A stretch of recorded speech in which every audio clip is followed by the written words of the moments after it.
বন্ধুরা, আজকে আমি বানাচ্ছি আলুর দম। দেখুন কেমন করে বানাই আমি। আগে তেলটা গরম বসিয়ে দিয়েছি কড়াইয়ের মধ্যে। তেল গরম হয়ে গেছে, তেজপাতা আর একটু গরম মশলা দিয়ে দিচ্ছি।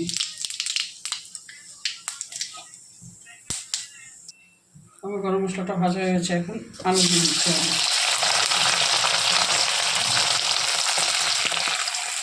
একটু নুন দিয়ে দিচ্ছি,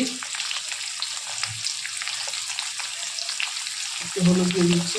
এটাকে আগে ভালো মতো ভেজে নেব।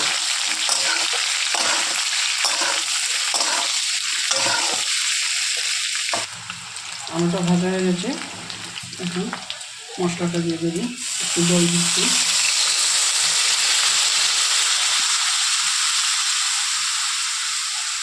জিরা গুঁড়ো 1 চামচ,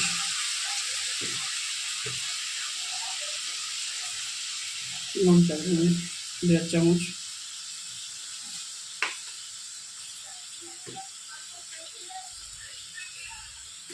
হলুদ গুঁড়ো 1/2 চামচ,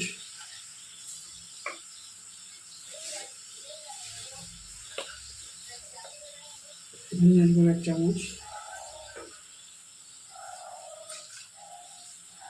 নুন 1.5 চামচ দেবো। এখন কষিয়ে নেব, আলুটাকে ভালো মতো কষিয়ে নেব। মশলাটা কষিয়ে নিয়েছি, এখন একটু টমেটো পিউরিটা দিয়ে দিচ্ছি।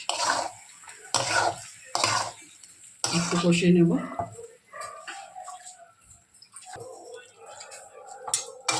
একটু ভালো মতো কষিয়ে নেব।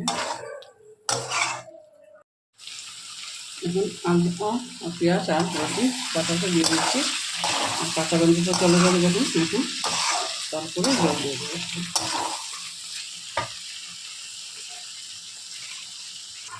আমার কষানোটা হয়ে গেছে, এখন জল দিয়ে দিচ্ছি। চিনিটা দিয়ে দিচ্ছি, আর গরম মশলাটা দিয়ে দিচ্ছি। তারপরে একটু নাড়াচাড়া করে একটু ঢাকা দিয়ে 5 মিনিটের জন্য রেখে দেবো। আমার আলুর দমটা রেডি হয়ে গেছে। এই যে বন্ধুরা, আমার আলুর দমটা রেডি হয়ে গেছে। এটা রুটি আর ভাতের সঙ্গেও ভালো লাগবে। ভালো লাগলে অবশ্যই একবার ট্রাই করবেন, লাইক করবেন। Thank you.